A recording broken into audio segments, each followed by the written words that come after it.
Hello, and today we'll begin chapter 11 for Tenoch.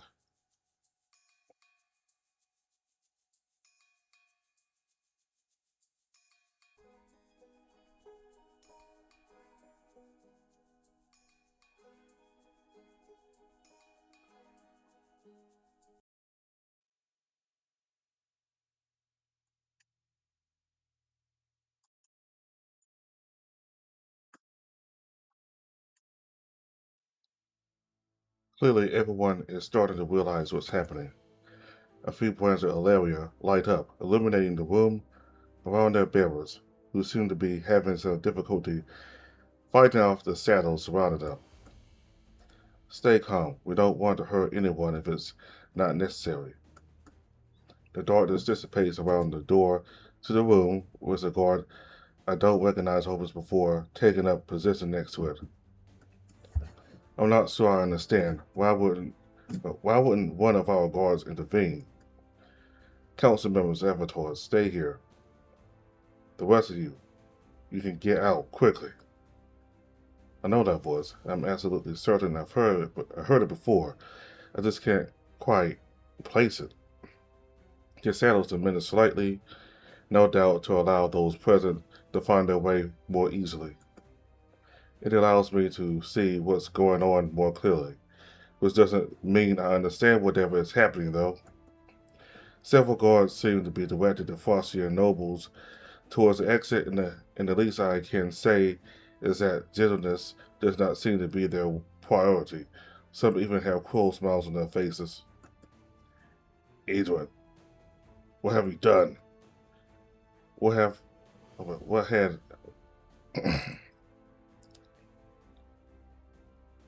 what I had to do to be on the winning side? Get out. These are the guards he personally recommended that I hire. The captain grabs his sword while the squirrel moves away from the rest of the council, trotting over to join the Macadian delegation. I can't help but feel lost. Edwin betrayed us. I knew he was rather friendly with Macad, but I thought it was purely out of economic interest. I never would have believed, and now it comes back to me. He was the one who told us about Simi's imprisonment. He didn't seem too concerned about it.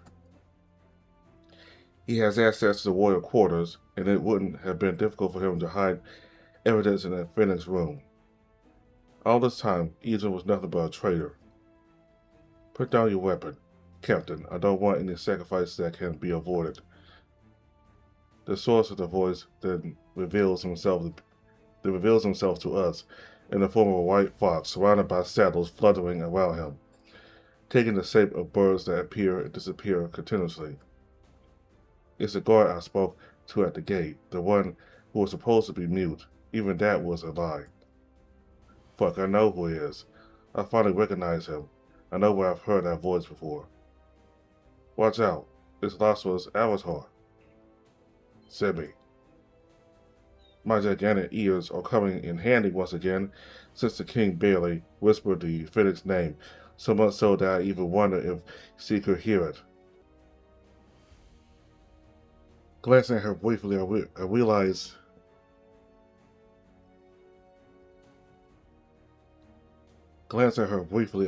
she's gone. I didn't even see her move. Do they even have a plan for this kind of situation? Who are you? What do you want? Come on, Aeon. You're not that stupid. Stop talking to the slave and address its mistress. Zehud then bursts out laughing, looking at the remaining members of the council. I never thought it would be this easy, really. After so many years, frostfighting is finally ours. This is a joke, right? You don't really think this will be enough to make us surrender? One avatar cannot win with a war alone, and it won't be long before the guard reconvenes.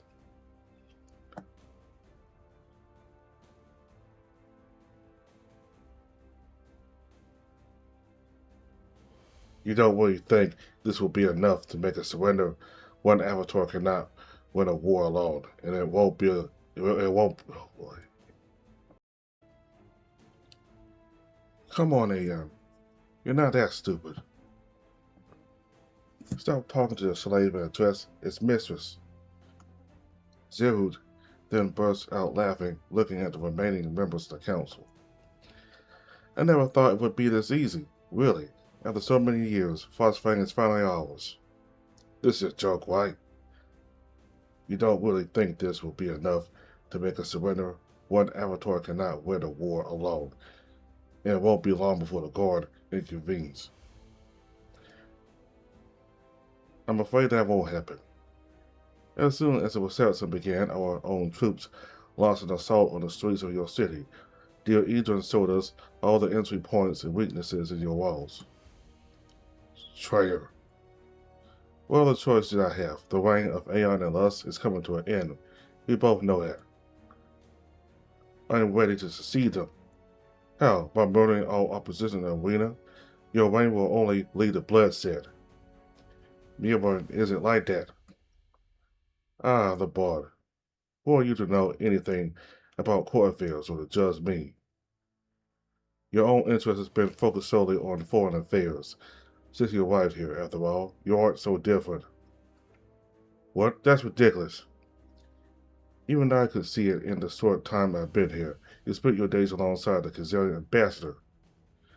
On that subject, a wave of heat hits us all, forcing our attention to Tenoch. I know you asked me to leave, but I couldn't resist staying and listening to your little conversation. You didn't really think our empire was going to stay out of this, did you? We have signed a treaty of alliance with Frostfang. To attack them is to attack Hazal. And I'm sure that's something no one here wants. He moves towards Zerhud before being stopped by someone I've never seen before. Lightning strikes the ground in front of him, stopping him in his tracks. We're indoors. How is that even possible? Almost instinctively, I look up, but the stained glass windows seem to still be intact. What the fuck is happening? Wappa? This has nothing to do with us, Tenoch. Do not involve Kazal in this matter. That's ridiculous. The agreements have been signed and sent to Father. Father hasn't read any of the treaties yet. What? But you intercepted my messages. Why? I'm here to test you. These treaties are part of my judgment. Oh, are you kidding me? You're here for my brand, not for our diplomacy. I don't need to know more about your brand, Tenoch. No matter how much control you have over your powers, you're not meant to be emperor. You don't. The lizard sighs, while I see an expression I've never seen before, yet know well on Tenoch's face. It's the look of someone who has just been betrayed by a loved one. It's my role. We both know that. I don't want to hurt you, brother, but I can't stand by and watch what's happening. And I can't let you intervene. The brand of Wappa's arm starts to glow, blue as the air buzzes around him. Everything is going sideways, and I don't know what to do. My first instinct is to go help Tenoch, but I doubt Zerhud, Lastra, and the guards will let me. Not to mention that it's potentially not the best idea. I don't know exactly what Wappa can do, but if he's capable of summoning lightning, it could be dangerous. Eric, what should we do? Stay behind me. We're going to get closer to Astrid. If we stick together, we'll have a better chance. I have no idea if that's true, but it's all I've got for now. I'll think of something else in the meantime. We join the poodle, who gives me a quick glance before we focus on our opponents. Any ideas of what we should do? A few, but nothing useful for now. If it were just the Avatar and the Rathir, we could probably defeat them, but the problem is, it's all the guards around us. Exactly, the best thing to do for now is wait for an opening. I really don't like this. But after the fight against Calathon, I also knows it's right. Rushing into battle will only have negative consequences. A quick glance at Tenoch's severed arm is enough to prove it to me. It looks like you won't get help from that other It looks like you won't get any help from that side either, Kings of Phosphane, because all would do well to remain neutral. We don't need it. Phosphane has always been able to defend itself, especially against bastards like you. While we were busy discussing and trying to understand what was going on, Simi sprang into action, stepping behind Zezrud, Edwin, and Lasra before activating her brand. A trickle of water escapes from a flask at her lips, where her hips sliding across the floor before rising up toward the throats of our enemies, forming a thin liquid collar around their necks. And I have no doubt that in an instant she could behead our attackers. However, they are not alone. The guards hired by Edwin also saw what is happening and are starting to advance towards the Phoenix. Simi, watch out. I'd stay where I am if I were you. I can kill your boss faster than you can reach me. And you wouldn't want anything to happen to your precious Rathir, would you? Slave, do something. Lassa takes a moment to think, tilting his head to one side before responding. I can, but I don't see the point in doing so. What? Obey immediately. No, you're of no use to me anymore. I'm exactly where I want to be. Simi, he's preparing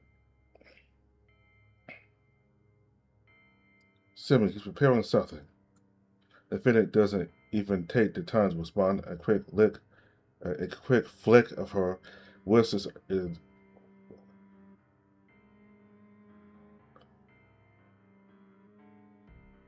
Simi, he's preparing something. The Fennec doesn't even take the time to respond. A quick flick of her wrist and it's over. The reaction is immediate. The liquid collar around Edwin's neck freezes instantly, sinking deep into his throat, causing the scroll's blood to drip down onto his chest. Unfortunately, Laszlo seems to have found a way to protect himself. Sorry, lady, I can't die here. Simi's water collar is surrounded by a saddle, holding it in place and preventing it from closing around the fox's neck. However, the avatar is not finished.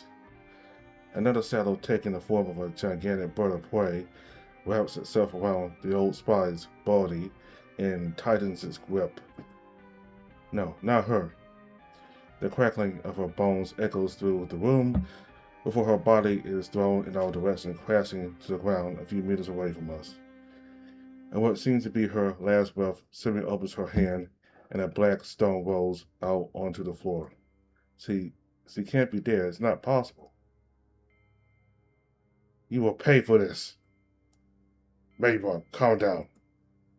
The king runs towards Simi as he shouts his order, activating his brand as he leans over the Fennec.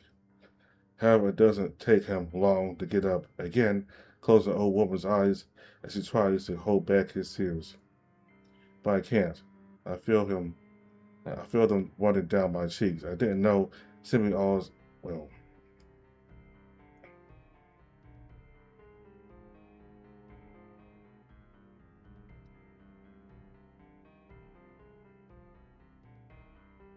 But I can't. I feel them running down my cheeks. I didn't know Simi as well as I should have, and now I regret it. Well, now that that's settled, we can get back to what really matters. Will you never learn to keep your mouth shut, Zerud? How dare you, Slick? The Rathia is interrupted by Lasra's dagger that's now firmly stabbed in her stomach. See, we'll find you. I'm counting on it.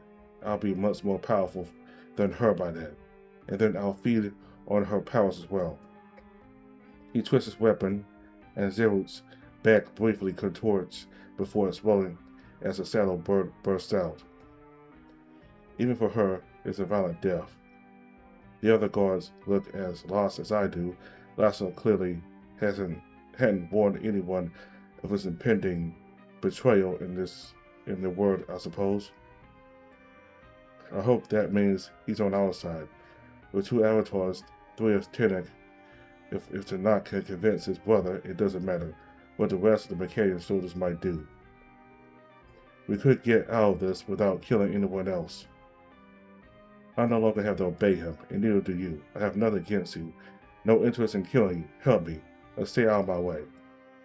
I'm only interested in the kings and the avatars, nothing else. I guess that was too much to ask, but this is probably the best time to intervene. If I can convince him, I give a cat what I hope is a confident smile before stepping forward. What are you doing? What I do best, I'm drawing attention. I need to take a deep breath to try to calm myself down. I can't really afford to mess this up. Laszlo clearly has no problem with the idea of killing someone, and I'd rather not be on his list. I feel more reassured if my brain was at least active, but I highly doubt that starting to sing now would be the best idea.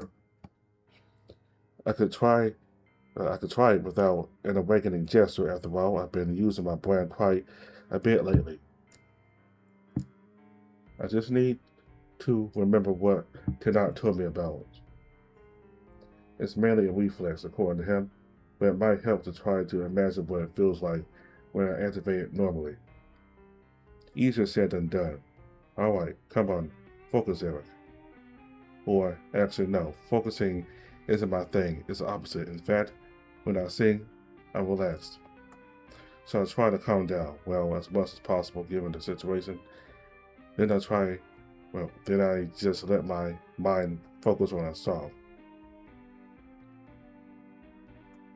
And after a few seconds, a gentle warmth spreads through my back.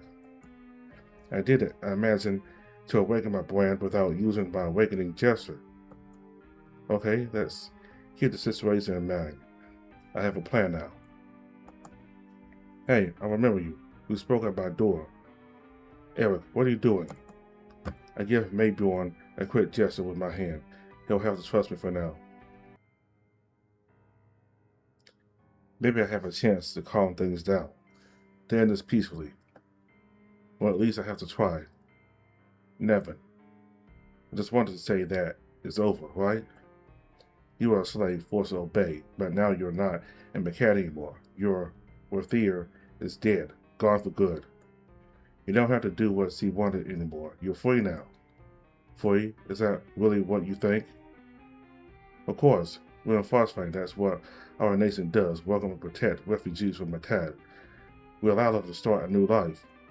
We're giving them the freedom they deserve. Is that what you call freedom? You're just going from one master to another. I don't want to be forced to obey a lord who has no qualms about killing, exiling, and imprisoning his own people. What? I lived in this country before I was driven out, a child in the clutches of the birds, all because two kings decided that my family didn't deserve to keep its rightful place. The rebellion, that's what drove you to McCad. Straight to the talents of my future masters, all the things they do to a young child to train them, and it was even worse after my brand appeared. There's a quiver in his voice that makes me stutter. Something's broken inside him. But Tess offered me the solution, a way to finally be free, once and for all. A way to obtain that power I need to achieve what I want. That's not necessary. You're free now. We are ready to welcome you, to welcome all of you within our kingdom. Here you can live the life you want. Do you really believe you have a choice, NeveN? Can you leave the castle, live your life as you wish? It's only for his safety. Excuses, as long as there are kingdoms and empires, no one will ever be truly free.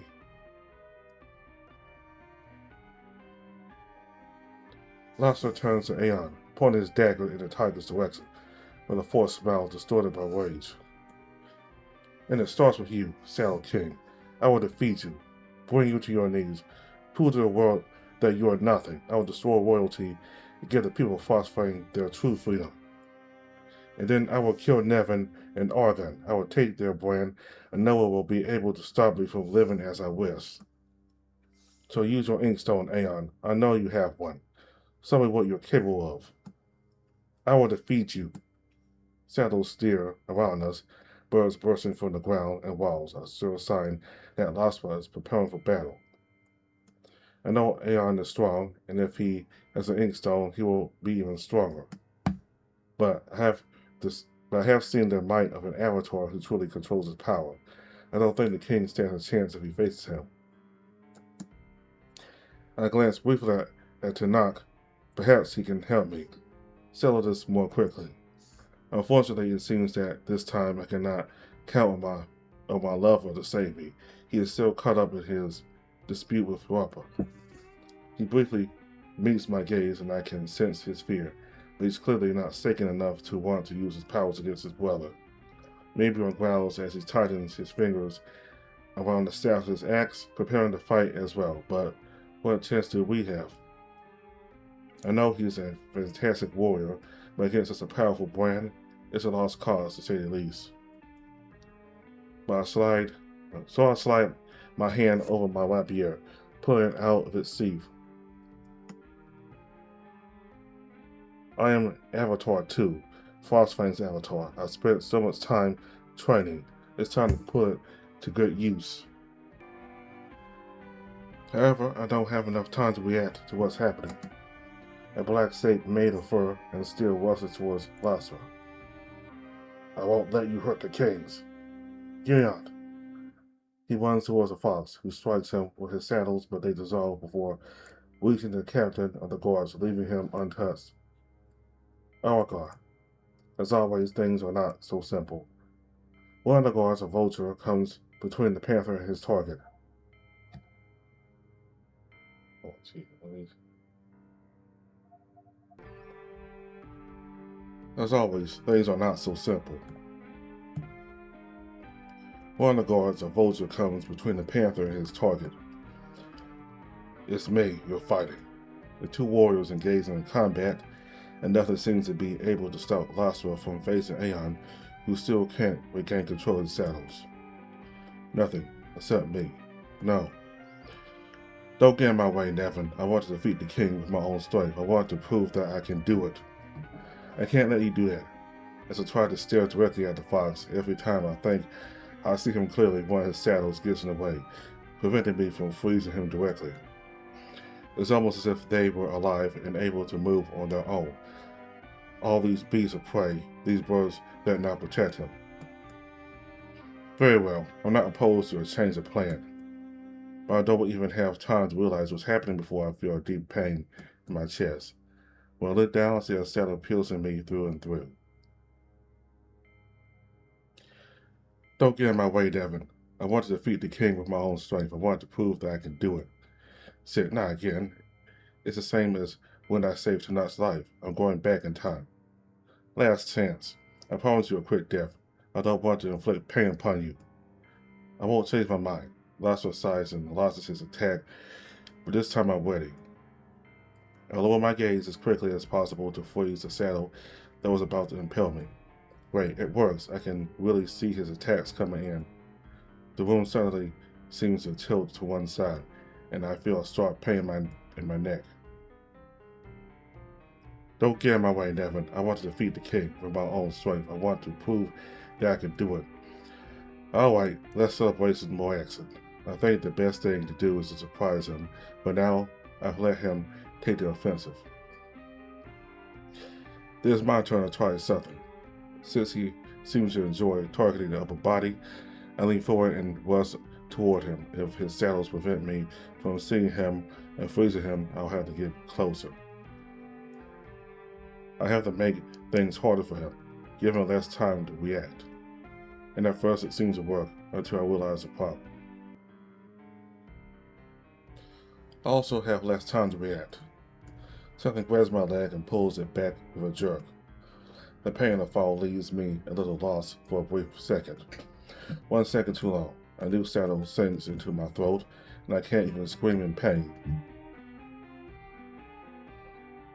Don't get in my way, NeveN.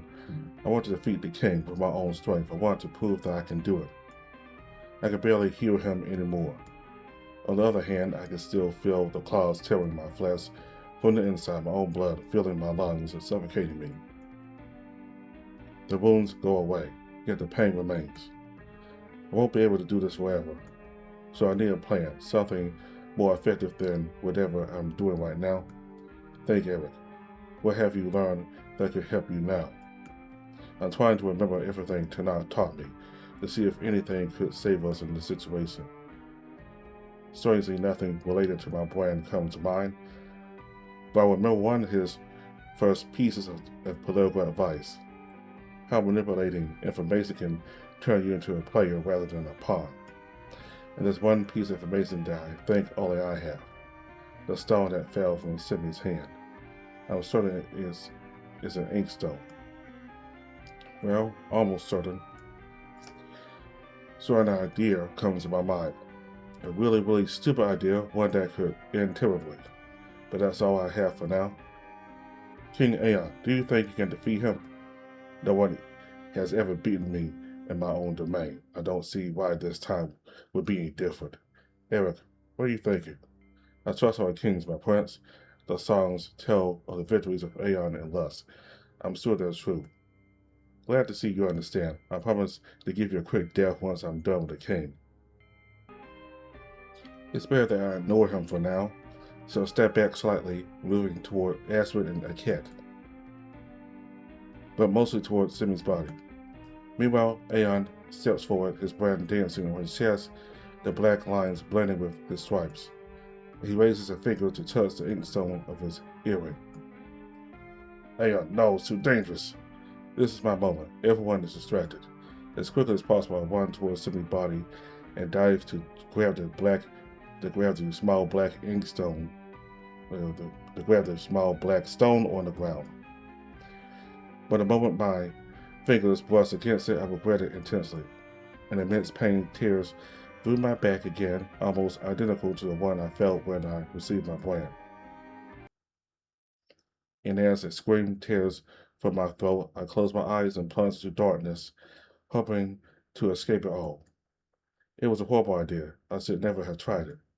Dozens of images, visions, and sounds appeal to me, showing me things that never happened, that could have happened, that should have happened. I see myself running through a forest, pursued by a strange creature, then through the streets of Phosphine with Calathon chasing me from the rooftops. And I feel myself plunging a knife into the cat's throat.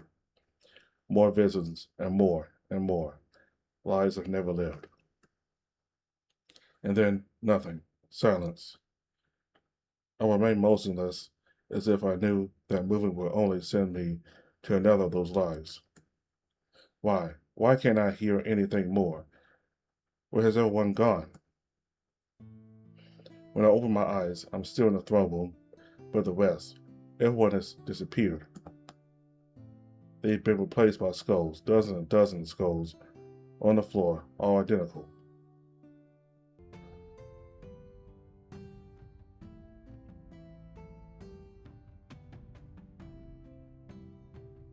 They've been replaced by skulls, dozens and dozens of skulls on the floor, all identical.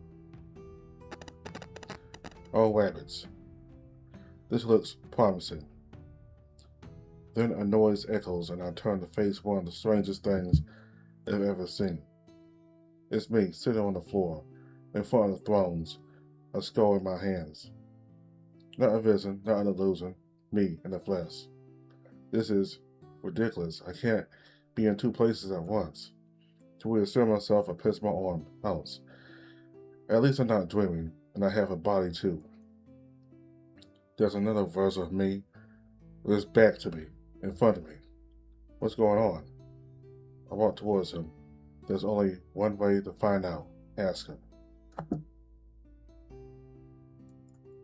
But I better be careful. Stay on my guard. I put my hand on his shoulder as he jumps immediately before turning to look at me with surprise in his eyes. What the fuck is this? The rabbit looks like he's been crying. I can see tear marks in the fur of his face. But apart from that, we're truly identical. I really don't understand it. You are me, or you are me. Is this another version of Tess? Not that I really think that's the case, but for now, it's the only possibility I can think of. That, or I've finally lost it, or gone completely mad. A possibility I'd rather avoid, to be honest. I don't think so. I found myself here as soon as I use the ink stone, and I think it's all connected to our power.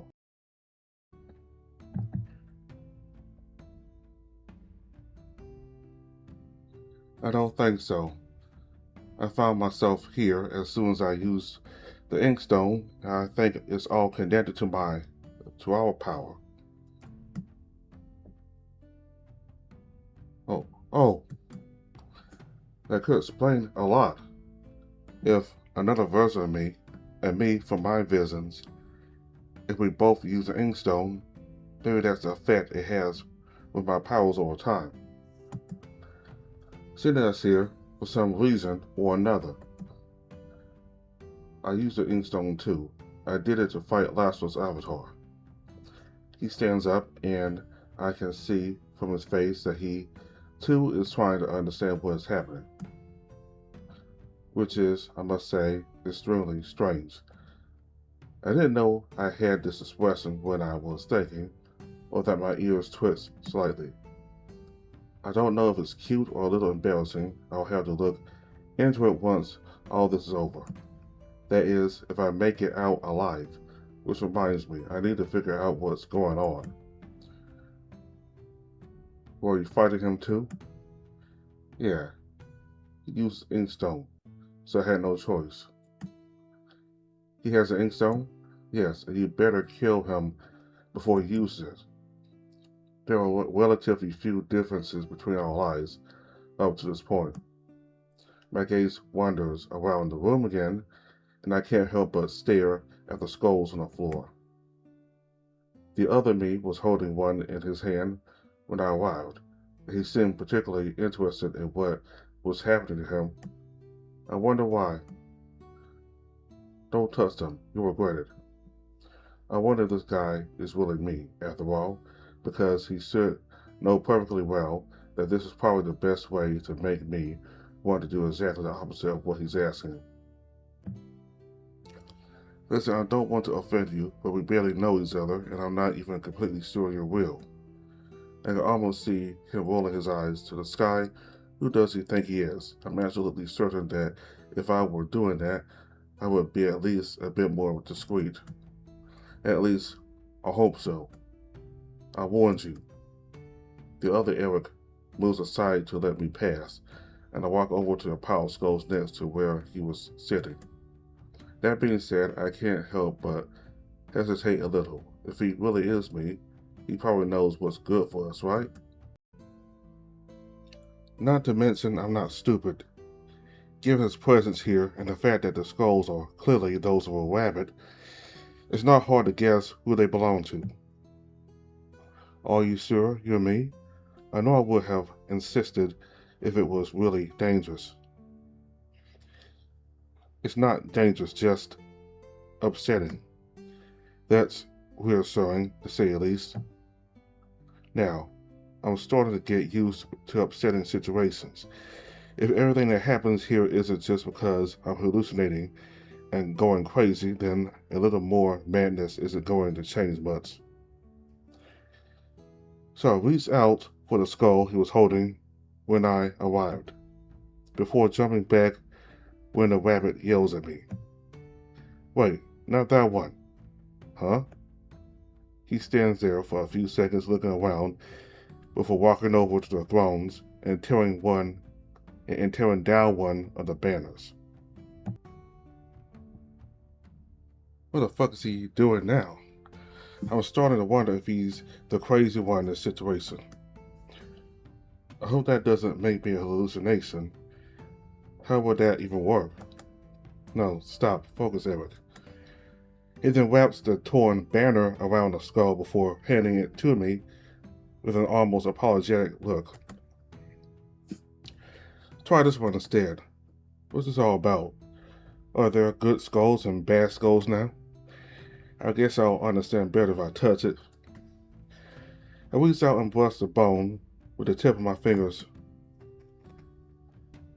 and in the blink of an eye, I find myself in a place I know well. a place I have tried to escape both physically and mentally, but which has never completely left me. A place I've been thinking about quite a bit since I found out Viggo had come to join me. Scorner. I am in my grandfather's house in my body without actually being myself. And he is facing me. Eric, you're not ready for this kind of trip. I can't risk letting you go. What do you mean I'm not ready? You have no problem letting me do your shopping when you need to. How is this any different? This is not far from here, and the road is safe. Not to mention it's absolutely not the same as a capital city. I know this conversation. It's haunted me for years. It's only because I've made peace with Viggo that I can look at him again without wanting to burst into tears. Not that it makes it any easier to deal with, I'm afraid it never will be. You can't keep me here. You heard Viggo. Do you know how rare an occasion this is? There aren't many traveling bards around, let alone groups looking for apprentices.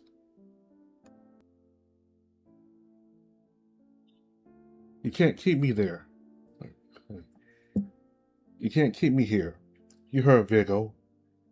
Do you know how rare an occasion this is? There aren't many traveling bards around, let alone groups looking for apprentices. I have made up my mind. You're too young. You don't even have a brand yet. Please no, I don't want to go through this again. Viggo's had his for months. It's just a matter of a few days, I'm sure of it. That's not the point. I said no. I don't want to risk anything happening to you on the road. I hate you. What? I know that's not how it went. Things are different than I remember them. I feel myself being pulled against my will by this body that is mine, yet I can't control. Like a passenger in a carriage that just follow along as it moves. I still don't understand. None of this ever happened, not like this anyway. I know I had to go outside, and that I was going to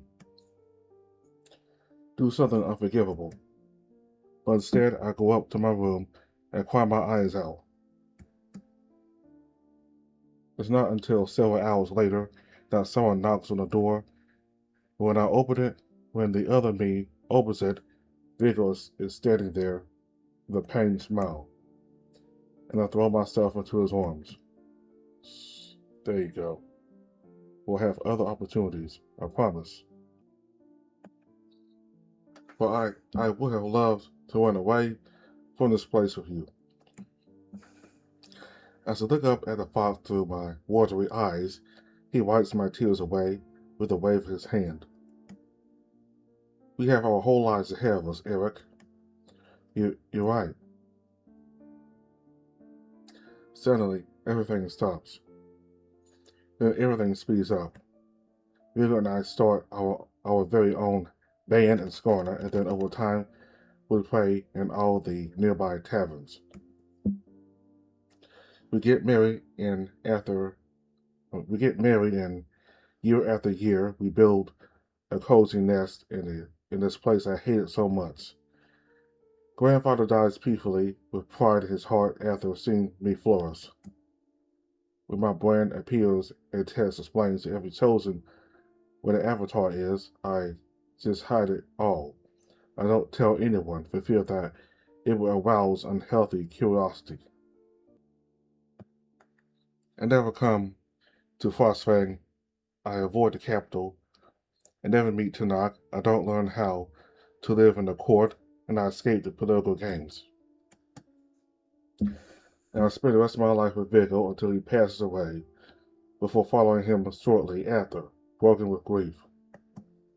And Tess welcomes me with my fox by my and Tess welcomes me with my fox by my side.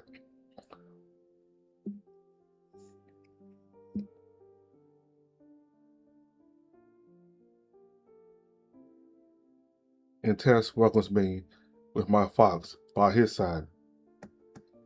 The skull slips from my fingers and shatters on the floor as I fall to my knees, my eyes filled with tears. This whole life, I feel like I've lived it in these few seconds. That's how things could have been, how they should have been. A more peaceful, happier life, perhaps. A life where the Virgo I spoke to this morning doesn't exist because he has no reason to. I would never have broken his heart. And in a way, that's what breaks mine. Why? We share the same curiosity. I knew I couldn't stop you, so I just gave you the least painful one, at least among the ones I've touched. The least painful? What kind of life could I have had and all the other possibilities? Damn, it wasn't such a bad life, huh? Yeah, but we have to focus on what will happen if we don't stop Lastra. If we can still say something. He reaches out his hand to help me up, and I'm certainly not going to complain about that. Even though admittedly it wasn't unpleasant, knowing that this is a life I could have had is, well, upsetting, as he said. A little African contact isn't going to hurt after that. But when I get up, I can see his expression change as his gaze fixes behind me, and I can only think of two explanations. Either something's going to kill us, or there's another me. I turn around, and luckily for both of us, it's the second option. This version of me is different, though. He looks more agitated, but also, and more importantly, significantly more combative. It takes him only a split second to draw his rapier and point it in our direction, and judging by his expression, he clearly won't hesitate to use it. What happened to him? What's going on? What are you? Calm down. Where are you? And we're not here to fight. It seems to have little effect, but after a few moments, he finally lowers his rapier slightly, perhaps, but he doesn't let go of it, and is still pointing our direction. Give him the skull. Let's get this over with. Why would you want to give me a skull? Excellent question, and probably one we'll never be able to ask again. But I understand the idea of the other me. Not only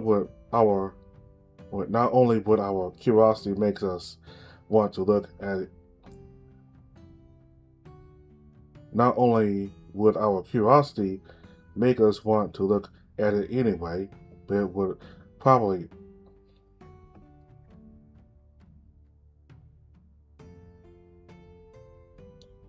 not only will our curiosity make us want to look at it anyway, but it will probably help him understand what's going on more likely.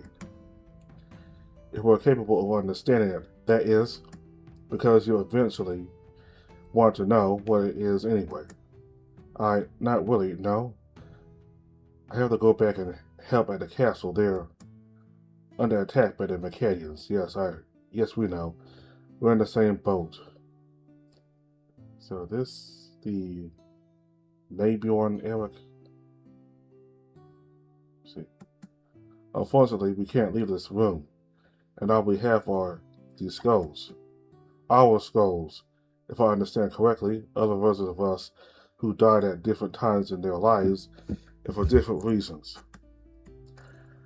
I understand the idea and the need to explain it to him, but perhaps a little more tact would be welcome. And it seems that the inkstone is what brought us here.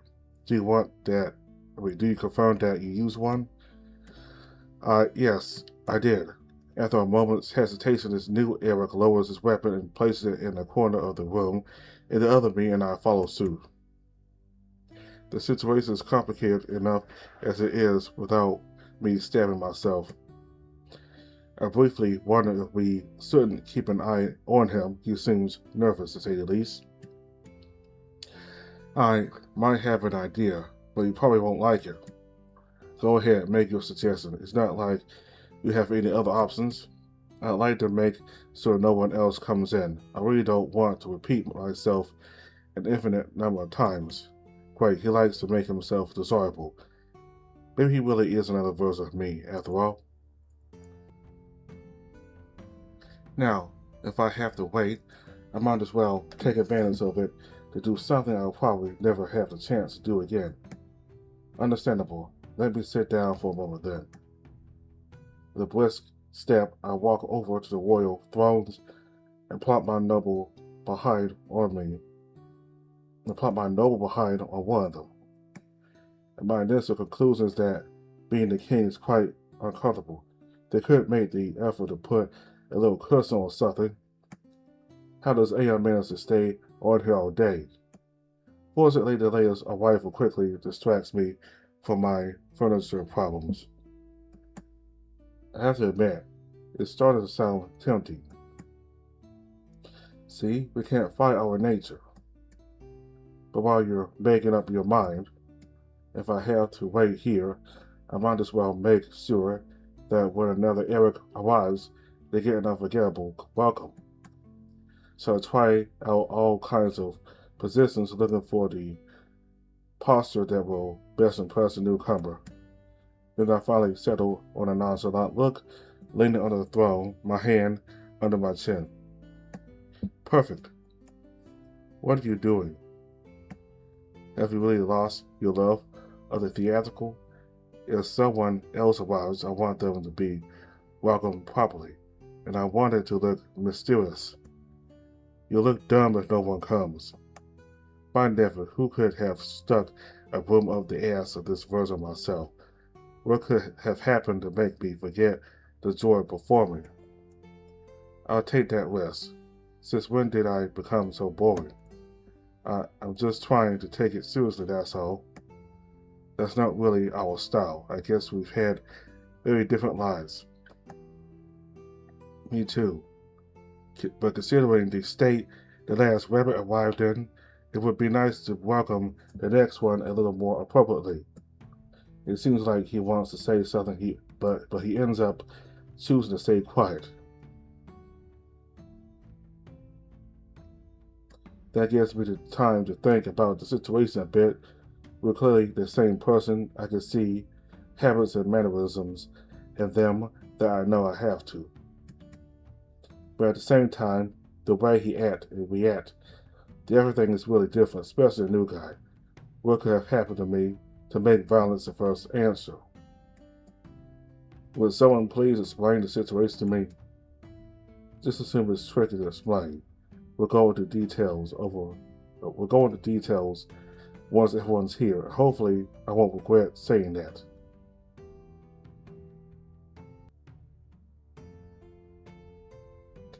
A terrifying thought that comes to my mind. There could be an infinite number of us, I suppose. In that case, we'll be waiting forever. I prefer not to even imagine what an infinite number of Eric could be capable of. The idea almost gives me the shivers. And then suddenly, out of nothing,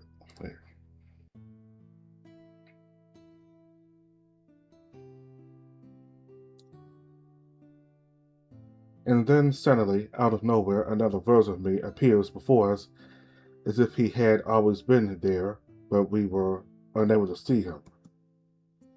He has his back to us for now, and just by looking at his ears, I can tell he's as lost as we were, well, as we still are, at least in part. But at least I didn't trip over a bone and almost fall flat on my face. I don't think this is the most graceful version of myself.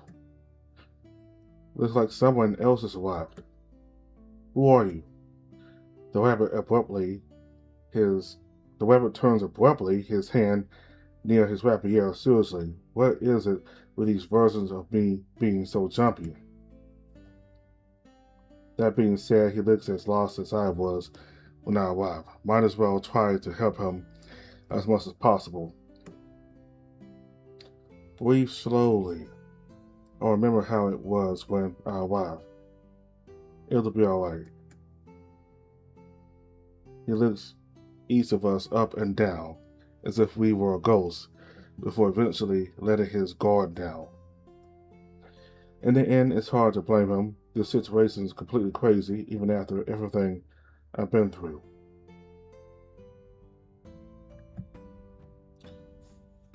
Who else has ever had the opportunity to see and talk to another version of themselves, let alone three? How? That's impossible. Calm down, take a breath. You touched an inkstone, and I sent you here, and we did exactly the same thing. No.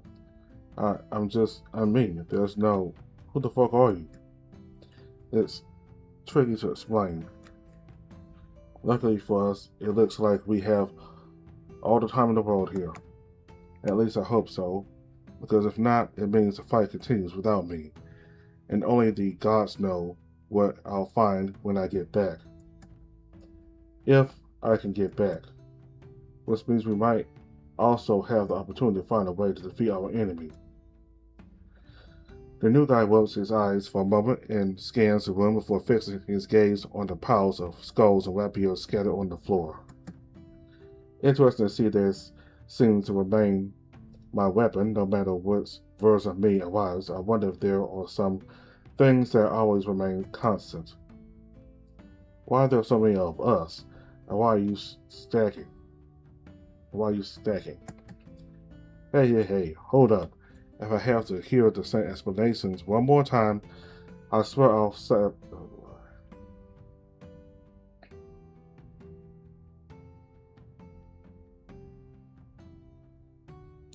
Hey, hold up.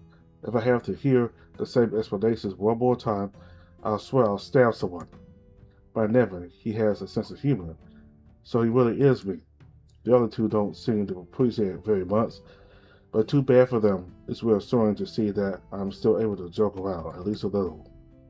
And how many more of us are supposed to come?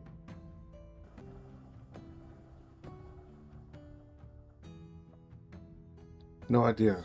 I hope they hurry up. We have friends to save. A long silence ensues as we each look away, almost as if to avoid each other. It's weird. You think that of all the people in the world, the easiest person to talk to would be yourself. And clearly that's not the case until the Eric who was there before me starts humming what is probably the most unlikely song given the situation, Gregory Santee. I don't know why, but I find something really reassuring about hearing him humming about a failed sailor's enormous penis. So much so that I join in, quickly followed by the others. Not bad, but you can do better, guys. Don't challenge us. You know how it will end. On the one hand, I'd love to measure myself against your talents, but on the other, I know I definitely don't want to awaken our competitive spirit. Oh yeah, especially if we don't talk about one particular kind of talent. None of us can hold back a salacious chuckle that stops almost immediately. No, don't say more. I know where we're going with.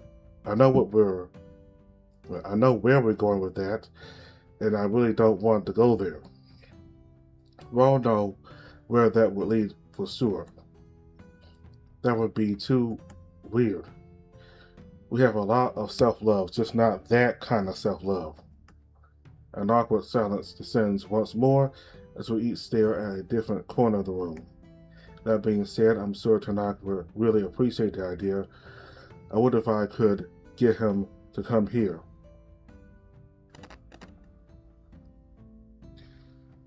For purely scientific reasons, of course. I mean, I guess it wouldn't be unpleasant, but it would feel like I'm cheating on NeveN. What, NeveN? What are you talking about? Wait a second, this version of me is with NeveN? There's a me somewhere who managed to seduce a prince? I mean, a prince other than mine, but I didn't know he was Cazal's heir, so it doesn't count. Cheating on NeveN, you mean not follow his orders? No, I think he meant it quite literally. A prince? Well, someone's got quite the taste for luxury. I hope castle life suits you. I figured that'd be Mayborn. That Eric would have been with Mayborn.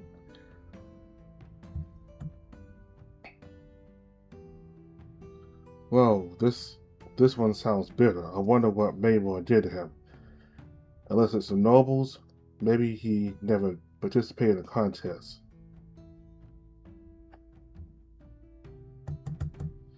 Oh, I think we all understand. He's strong. Not completely foolish, and he clearly seems more vulnerable than he lets on. A little too uptight at times, but I'm sure he's not a bad guy. Except when it comes to choosing between serving his kingdom or supporting a friend. The rabbit who is in a relationship with Mayborn clears his throat uncomfortably. Wait, you're not in a relationship with him? Absolutely not. I'm with Tenoch. Why are they looking at me like that? Of course, that's so typical of me. I know you're all thinking it's purely for sex, but no, there's someone quite interesting and likable underneath that facade. I can understand that, even if he is maybe a tad too eccentric for me. And here I am, thinking we promised not to cause a diplomatic crisis. I didn't cause anything. Who does he think he is?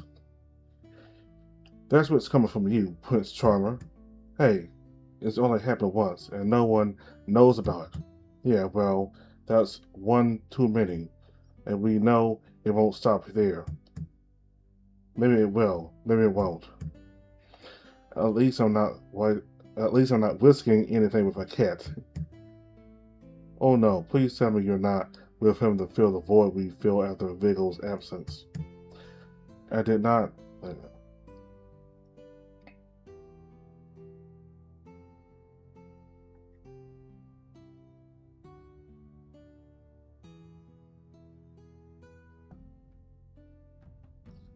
I did think about this implication, but no. I'm at peace with this whole thing. Wait, is it really just our partner that makes us different? It seems so, and that's probably why we're all here. We have to defend someone. And that's what drove us to use this inkstone. It's not like it's just a fling, is it? You all deeply love the ones you've chosen, right? Of course, I'm sure that's the case for all of you. But before going any further, let's make it easier to identify everyone. You're Tenoch, you're Ak, and I'm Mel. Tenoch, huh? It's different, but I like it. And the nickname itself is cute. Maybe I should use it with Tenoch himself. Mel, since that's the name we decided on, turns to the one who arrived just after me. You're the only one who hasn't said who you're with. I'm with Vakad. What? Vakad? Seriously? The image of the monster tearing off Tenoch's arm comes back to me, along with the crackling sounds of bones breaking after he hit me. Damn, I know we're the adventurous type, but come on. We don't technically have a rule about banging monsters. He's not a monster, he just needs help. He killed a lot of people inside the castle, including Rowan, and he would have killed Gilliant if I hadn't intervened. What? Rowan died in his life? By NeveN. I'm glad I avoided that. He was alone. He needed us to get through the hardship.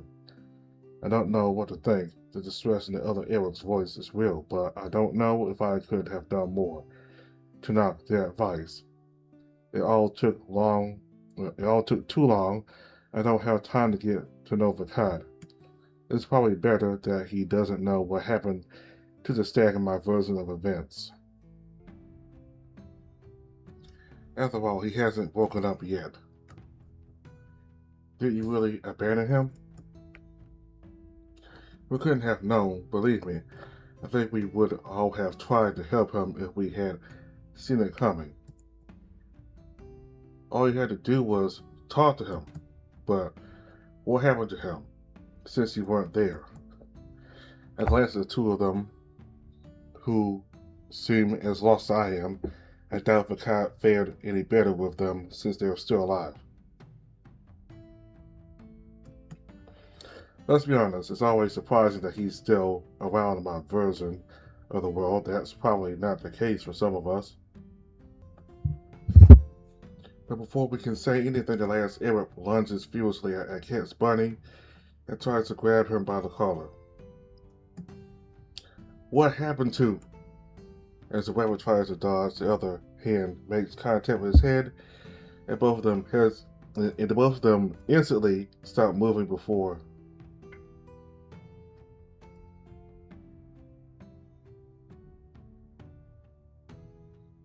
As the rabbit tries to dodge, the other hand makes contact with his head, and both of them instantly stop moving before nearly falling over. Tenoch and I was to catch them before they collapsed to the ground, and then they regained consciousness, gasping for breath. No, you have to save him. This is horrible. What's going on? I saw everything, his whole life, everything that happened with Picard. And I saw what he became without our intervention. He is right, he can be saved. How?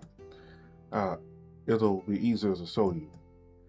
Mel and I looked at each other for a moment before nodding confidently. Alright, so is Vic. It feels strange to be called that. Sorry, but I couldn't think of something better. He sighs deeply before placing his hands on our heads, sending us straight into his thoughts. Bastards Alley, the forest, the coat, all those deaths, all that terror. But my heart warms when I see how it all ends. There is a way to save Picard. Oh, whoa, I'm sorry you had to go through that. It's a lot to take in. I didn't know there was still so much to discover out there. Sometimes it was I hadn't discovered some of it, but it was worth it eventually.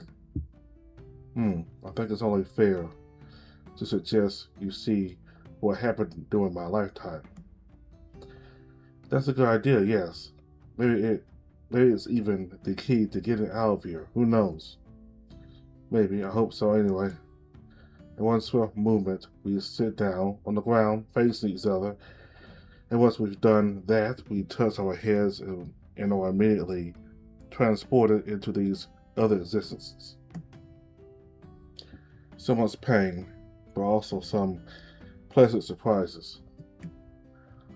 All these different lives, these new joyful experiences, I'm learning so much about Mayborn and Cat Picard, and even Tenoch.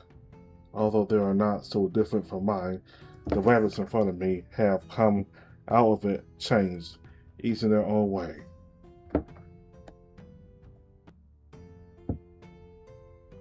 But we all share the same celebrations.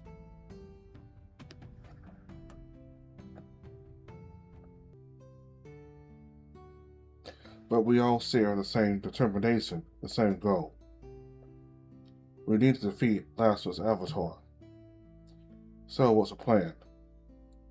I guess if another one of us was supposed to arrive, he would be here, but he would be there by now. At least that means no one tried to fuck Vo. Or at least this Eric didn't live long enough to get here. Well, now that you mention it, I'm surprised no one ended up in a relationship with Gilad. None of us can hold back a chuckle. After all, I think it must have crossed their minds as much as it did mine. Because, let's face it, the Panther is more than pleasing to the eye. Even though now, thanks to Mel, I know what he hides behind his mask. Well, since we're stuck here, I figured maybe another one of our lives has an answer on how to get out of this. One of the skulls I touched sold our life if we had stayed with Vigo until the end, but he managed to hide his brand, so that doesn't really help us. The interesting part is we all saw that our powers develop differently depending on our lives, despite the similarities, so maybe in a less similar life, we would have had time to explore NeveN's brand in depth. Not to brag, this is off to a good start. Not to brag, but I think that out of four of us, I'm the ones who been trained the best. If we need to harness some kind of new power, I can take care of it. I trust you on that, but it would go faster if we all worked on it together. We all touch these skulls, then if one of us finds an answer, they can share it with the others. That sounds like a good approach. Let's get to work.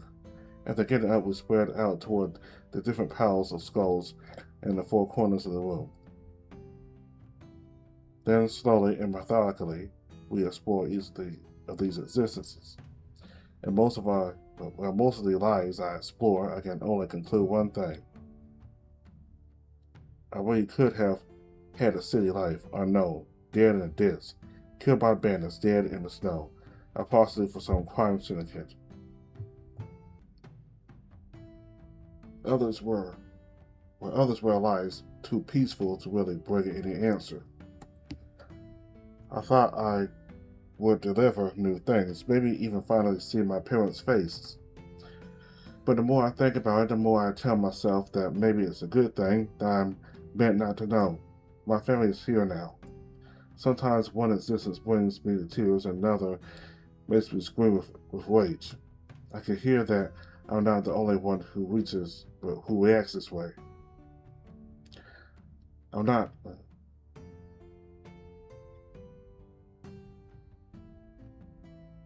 I can hear that I'm not the only one who acts this way.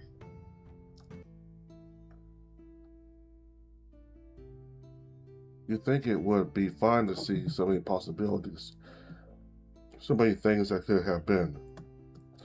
It's not, and for a moment I wonder if this is our fate, stuck here, watching our lives unfold. And finally, one of them raises a skull in the air. I got one. The Eric holding the skull is trembling, and yet I see no particular fear or excitement in his eyes. After we gather around, and before we start touching it, he momentarily pulls the skull out of our reach. It's intense, be warned. Which one of us isn't intense, darling? Now that's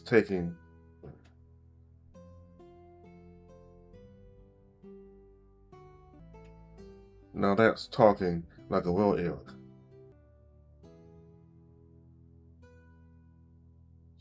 After exchanging one last smile, we all touch the skull.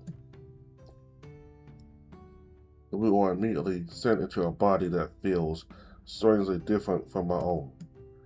I can feel new and constant pains. They are mild but always present. My skin itches and feels tight. Moving is also more difficult for me. This Eric is much older, but this time instead of going from beginning to end, I feel myself being thrust backwards. He wants to show us his life. In this existence, I fled Skarna without even rejoining my traveling band.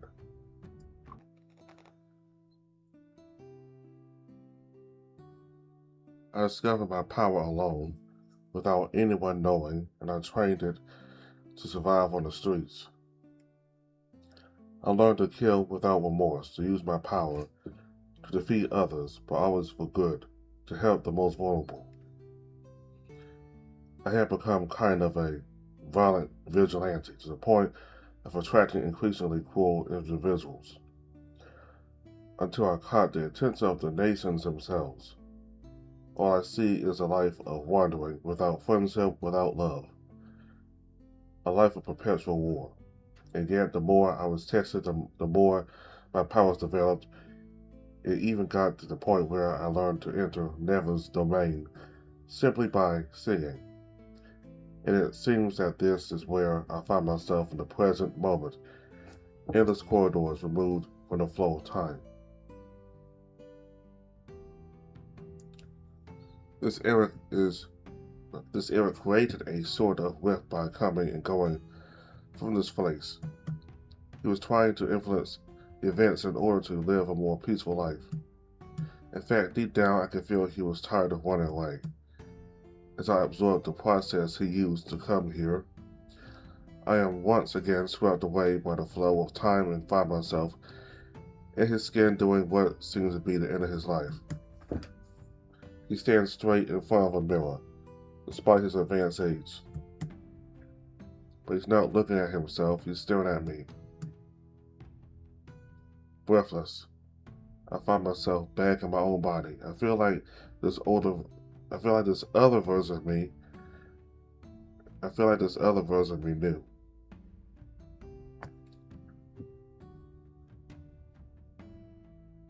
Breathless, I feel myself back in my own body. I feel like this other version of me knew.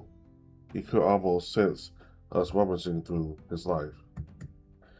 As I think he wanted to help us no matter what we were going through. You weren't kidding when you said it was intense. Do you think he knows about us? Maybe, but I don't think that's...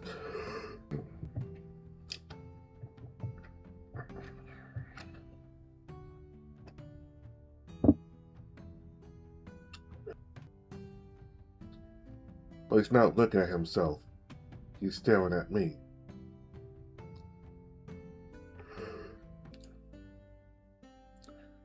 But he's not looking at himself. He's staring at me. Breathless, I find myself back in my own body. I feel like this other version of me knew. He could almost sense us rummaging through his life. And I think he wanted to help us, no matter what we were going through. You weren't kidding when you said it was intense. Do you think he knows about us? Maybe, but I don't think that's our problem. We're still as good as ever at putting off our concerns until later, huh? Maybe we have the life we want so badly. It's far from peaceful, but it's certainly more peaceful than the one he had. Tenoch, do you think you could recreate what he did? With your help, it should be possible.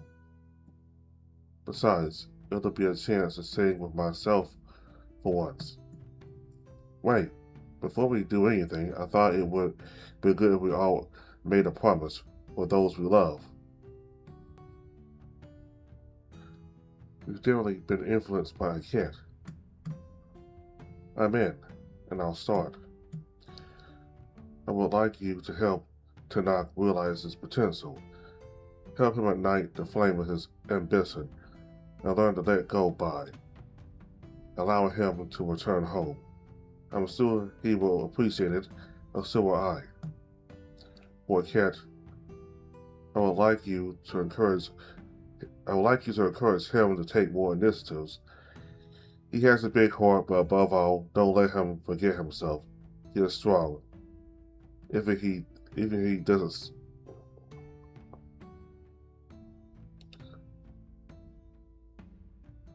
For Cat, I would like you to encourage him to take more initiatives. He has a big heart, but above all, don't let him forget himself. He is strong, even if he doesn't know it. Oh, and also learn from his compassion. I'm not sure what to ask from everyone. Prevent him from starting a full-scale war. Listen to him. He's not bad, just lost and lacking in confidence. I'd like you to learn from him as much as he has to learn from you. My request will be a little more straightforward. Find a cat and bring him to Bridget. He deserves a new life, even if he prefers to spend it far away from everything. This path is dangerous. You've seen it, but he deserves that chance. Vic extends his hand in front of him, and Mel places his own on top of it. Then I join them before Ek does the same. Alright, let's give the gods a course they can't ignore.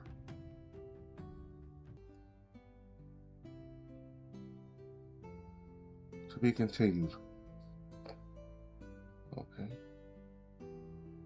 So, most of this scene here is the same as with Maybjorn. Like in the last update with Maybjorn, it's pretty much the same. It's just that instead of we get a different perspective.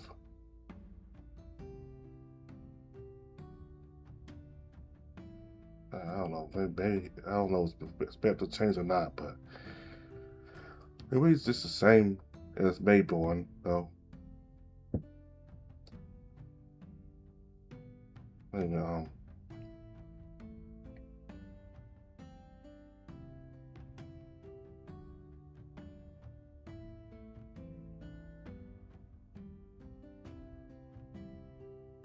so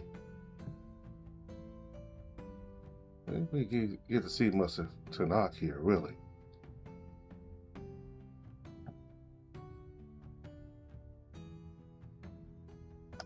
We got to see a lot of Maybjorn and his part, and we got to see a lot of, well, got to see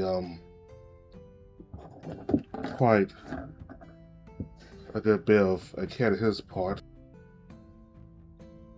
Anyway, so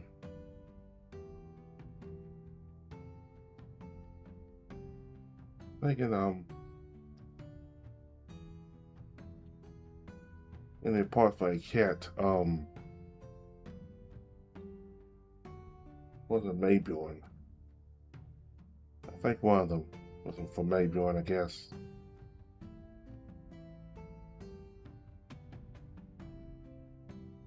I think it was a kid. Anyway,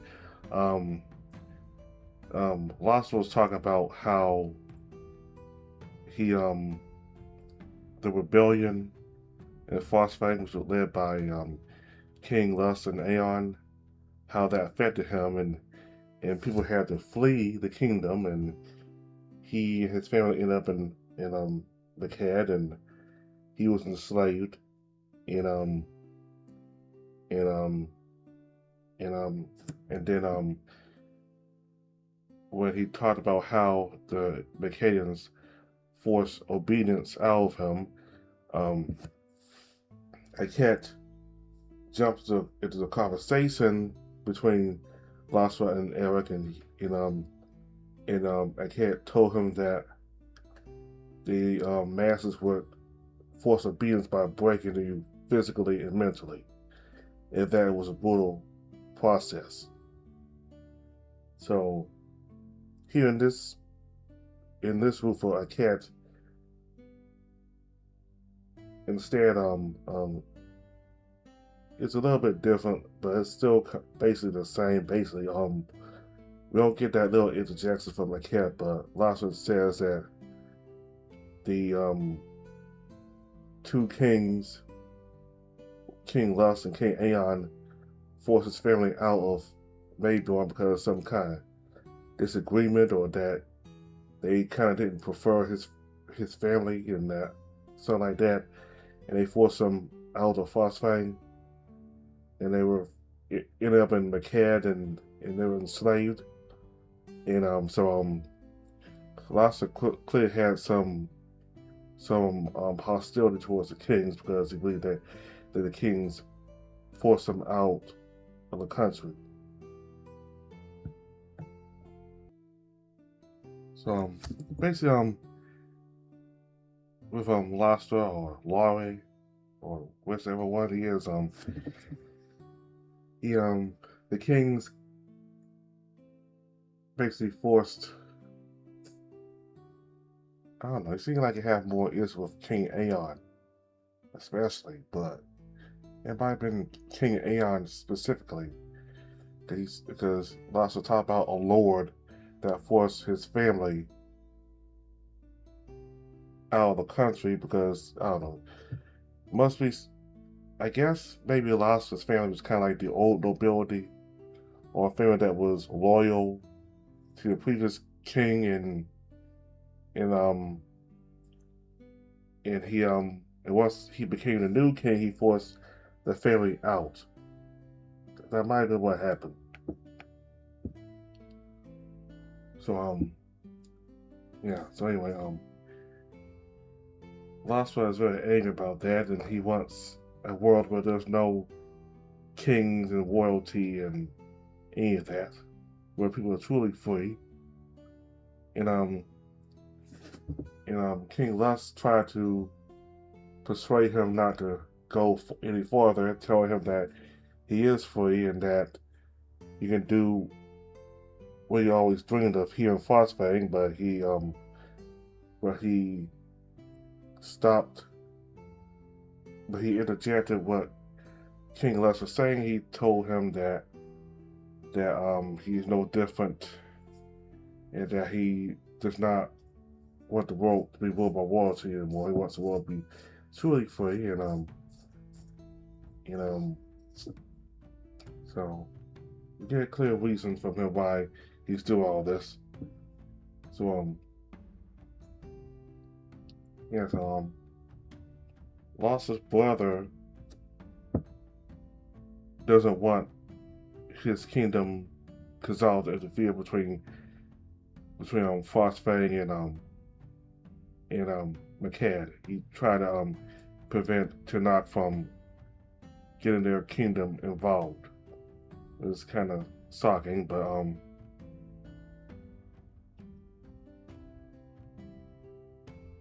I think the difference, well, basically what I've seen between Tenoch and Wappa is that Tenoch is more of a person who will defend others, and he generally wants to do what is the right thing to do, while his brother Huapa, he seems to be more cold and calculating and pragmatic. He doesn't want his brother to get his kingdom involved between Frostfang and Makad, even though it would end up with Frostfang being conquered by Makad, and Gazal would lose an ally. So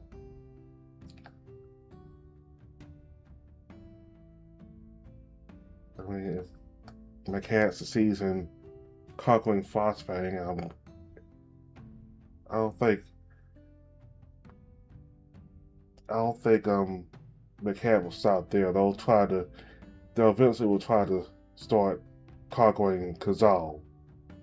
But I guess like Frostfang is kind of like a barrier kingdom between Kazal and Makad. But that's what I see of Huapa. That's how I pronounce the name. He's like this pragmatic, cold person, and so unfortunately Simi dies, and yeah, and no, we see much of Tanaka all here, really. So I'm looking forward to Vakad's portion. So Vakad, the era for Vakad is in this dream too. So this will be a scene of this when we start Vakad's route. When we start Vakad's portion of this scene where all the Erics meet. Because it seems like Vakad's route is the most different. It's more different than all the other routes, because we leave the kingdom for a little bit to come back.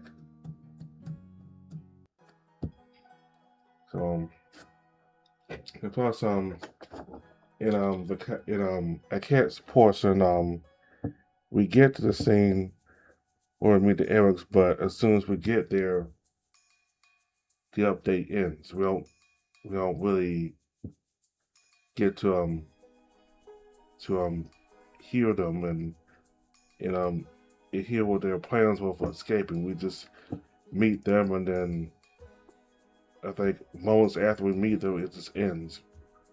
It's a very short scene, so yeah. So we'll probably get a scene like that too, for a cat next chapter.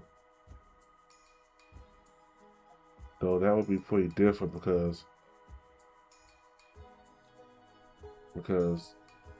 this scene would come next chapter for a cat while all the other characters.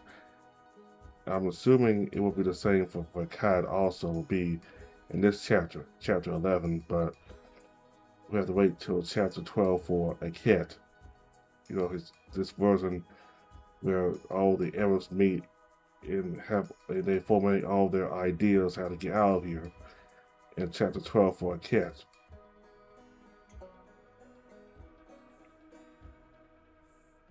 Alright, so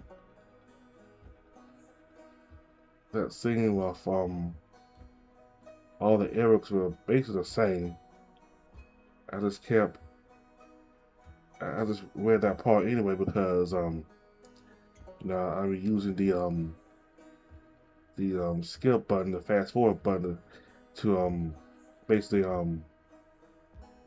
skip all the dialogue that we've heard before in the other update with Maybjorn, but it didn't allow me to skip. It's basically like new text, basically. Now most of it was pretty much the same. Anyway, this was chapter 11 for Tenoch. Looking forward to Vakad's chapter 11 next time. He's the one that I really look forward to the most now. So and we get to see how, well, anyway, what was that to see? But anyway, looking forward to the Eric of Vakad next month, because the Erics from the other routes were pretty stunned that the Eric of Vakad tried to convince them that Vakad could be saved. So we'll have to see what happens with Vakad's portion. So thank you all very much for watching. Goodbye.